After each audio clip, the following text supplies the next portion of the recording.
എന്തുണ്ട് വിശേഷം? എങ്ങനെ പോകുന്ന കാര്യങ്ങളൊക്കെ? എന്താ വിശേഷം? ഞങ്ങളുടെ വിശേഷങ്ങളൊക്കെ നിങ്ങൾക്ക് അറിയാവുന്ന കാര്യങ്ങൾ. അതെ. പിന്നെ ഇപ്പൊ ഇതൊരു പുതിയ വിശേഷം. അല്ല, ഇയാള് നേരത്തെ ഉണ്ടായിരുന്നല്ലോ. ഉണ്ട്. പക്ഷെ അത് സംസാരിച്ചു തുടങ്ങിയപ്പോ ഉള്ള ഒരു പുതിയ വിശേഷം. അപ്പൊ നമ്മള് മറ്റുള്ള നമ്മുടെ ചിന്തകളിൽ നിന്നൊന്ന് മാറിപ്പോകും ഉള്ള വർത്താനം കേൾക്കുന്നത്. അതാണ് വിശേഷം. പൊതുവെ പറയാ അതൊരു കുട്ടി സുബിയാണെന്നുള്ളതാണ്. അതെല്ലാരും അങ്ങനെയാ പറയുന്നത്. കുരുത്തക്കേടിനൊക്കെ കുറവൊന്നുമില്ലാന്ന് തോന്നുന്നല്ലേ? അത് സുബി ചെറുപ്പത്തിൽ കുരുത്തക്കേടൊന്നും കാണിച്ചില്ല. നല്ല അനുസരണയുള്ള കുട്ടിയായിരുന്നു. ഇത് അനുസരണ ഇല്ലാത്ത കുട്ടിയാണ്. കേട്ടോ? ഇത് അനുസരണ. എന്താ പേരൊന്നു പറയോ ആൾക്കാരോട്? പറയില്ല. അയ്യോ, പേര് പറ.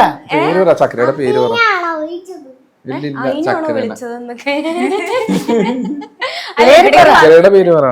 പേര് പറയോ? പേരെന്താ? ഒന്നുകൂടെ പ്രേക്ഷകർക്ക് വേണ്ടി. അല്ല, ഒരു പ്രാവശ്യം കൂടെ പറഞ്ഞേരെ, കുഴപ്പമൊന്നുമില്ലല്ലോ നമുക്ക്. പേര് പറയും. ഫുൾ നെയിം പറഞ്ഞു കൊടുക്ക്. അതിനാണ് ഇപ്പൊ വിളിച്ചത്. നയൽ ക്ലെയർ പറയ. പേരെന്താ? ഇല്ല, എന്റെ അടുത്ത് വന്നപ്പോ പാട്ടൊക്കെ പാടിത്തരാന്ന് ഒരുപാടൊക്കെ പാടിത്തരുമോ? ആ, കൊച്ചു പാടിത്തരും. അന്ന് ഇവിടെ ഇരിക്കണേ.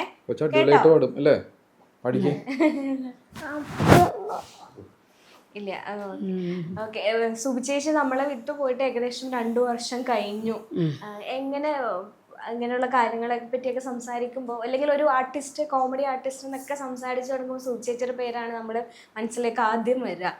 അപ്പം എങ്ങനെയാണ് ഈ 2 വർഷത്തെ കാര്യങ്ങളിലേക്ക് നോക്കുമ്പോൾ എന്താ മനസ്സിലേക്ക് വരുന്നത്? ഒന്നുമില്ല, നമുക്കതൊരിക്കലും അത് മറക്കാനോ മരണം ഉൾക്കൊള്ളാനോ ഒന്നും നമുക്ക് സാധിച്ചിട്ടില്ല.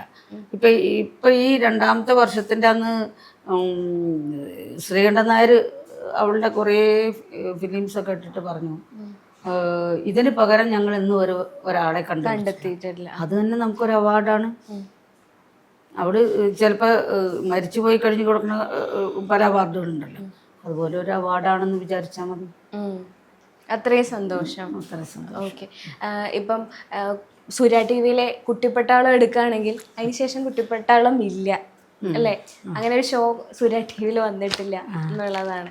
അപ്പം കുട്ടിപ്പട്ടാളത്തിലൂടെ ഒത്തിരി ആൾക്കാരെ, കുഞ്ഞാൾക്കാരെയാണ് കൂടുതലും ചേച്ചി വേദിയിലേക്ക് കൊണ്ടുവന്നിട്ട് സംസാരമൊക്കെ ഒരു കുട്ടിക്കളിയായിരുന്നു എന്നും തോന്നുന്നു അല്ലേ? ലൈഫിനെ അങ്ങനെ കുട്ടിക്കളി ആയിട്ട് എടുത്തിട്ടുണ്ട്? സീരിയസ് ആയിട്ട് ജീവിച്ച ആളാണ്. പക്ഷെ ഈ കുട്ടിപ്പട്ടാളത്തിൽ വന്ന ഒരു 90% പിള്ളേരും രക്ഷപ്പെട്ടിട്ടുണ്ട്. ഇപ്പൊ ഉപ്പുമുളകിലുള്ള പിള്ളേര്, അങ്ങനെ ഒരുമാതിരി പിള്ളേരെല്ലാം ഇതിൽ വന്ന് കേശു ഒക്കെ അതിലൂടെ വന്നതാണ്. കുട്ടിപ്പട്ടാളത്തിൽ വന്ന് രക്ഷപ്പെട്ട പിള്ളേരാണ്. അപ്പൊ രക്ഷപ്പെട്ട പിള്ളേരെന്ന് വെച്ചാൽ അത് അവരുടെ കഴിവാണ്. പക്ഷെ സുബിയുടെ ക്വസ്റ്റ്യനും ആ ഒരു പ്രോഗ്രാമിന്റെ ഒരു ഗുണവും ചേച്ചിയുടെ അവതരണവും കാര്യങ്ങളൊക്കെ. കലാഭവനിൽ നിന്ന് വരുമ്പോഴത്തേക്കും ഇപ്പോഴും സുബി ചേച്ചിയുടെ വിടവ് അവിടെ നികത്തിയിട്ടില്ല എന്നൊക്കെ അവിടെയുള്ള ആൾക്കാർ പറയും. സുബിയെ പോലെ ഒരു ആർട്ടിസ്റ്റ് ഉണ്ടായിരുന്നെങ്കിൽ എന്നൊക്കെ കഴിഞ്ഞ ഇടയ്ക്ക് ഞാനിങ്ങനെ മറ്റൊരു ഇന്റർവ്യൂവിൽ കണ്ടതാണ്. അപ്പം അവരും ഒക്കെ ആയിട്ട് ഒരുമിച്ച് പ്രവർത്തിക്കുകയൊക്കെ ചെയ്തിട്ടുണ്ടോന്ന് തോന്നുന്നു. ഇല്ല, അത് വെറുതെ പറയുന്നതാണ്. സുബി കലാഭവനായിട്ട് യോജിച്ചൊരു പ്രോഗ്രാമും ചെയ്തിട്ടില്ല. സുബി കലാഭവനിലാകെ പോയത് ബ്രേക്ക് ഡാൻസ് പഠിക്കാൻ സുരേഷ് എന്ന് പറഞ്ഞൊരു ഡാൻസർ ഉണ്ടായി. ആ പുള്ളിയുടെ അടുത്ത് ഒരു 3-4 മാസം പഠിക്കാൻ പോയിട്ടുണ്ട്. അവൾ ഡാൻസ് കളിക്കുന്നത് ഒത്തിരി പഠിച്ചിട്ടൊന്നുമില്ല. ആകെ അത്രയും ബന്ധു കലാഭവനായിട്ടുള്ളൂ. അതുകൊണ്ടാണ് സുബി കലാഭവൻ എന്ന് പറഞ്ഞ് ചേർക്കാത്തത്. അല്ലാതെ കലാഭവന്റെ ഒരു പ്രോഗ്രാമിന് അവള് പോയിട്ടില്ല. ഒന്നും. അപ്പോഴത്തേക്ക് അവള് വേറെ ഇങ്ങനെ ബിസിയായി. കാരണം പിന്നെ പഠിക്കുകയും ചെയ്യുമായിരുന്നില്ല. അപ്പൊ അതുകൊണ്ട് വേറെ ബിസി ആയതുകൊണ്ട് കലാഭവന്റെ ഒരു പ്രോഗ്രാമിൽ പോയിട്ടില്ല. അതുകൊണ്ടാണ് അവിടെ കലാഭവൻ ചേർത്ത് നമ്മൾ പറയാം. Ultra modern kitchen devices. ഒരു കിച്ചണിൽ വേണ്ട എല്ലാ ലേറ്റസ്റ്റ് ബ്രാൻഡുകളും ഇവിടെയുണ്ട്. ലോകോത്തര ബ്രാൻഡുകൾ, original products, wide range. MyG future.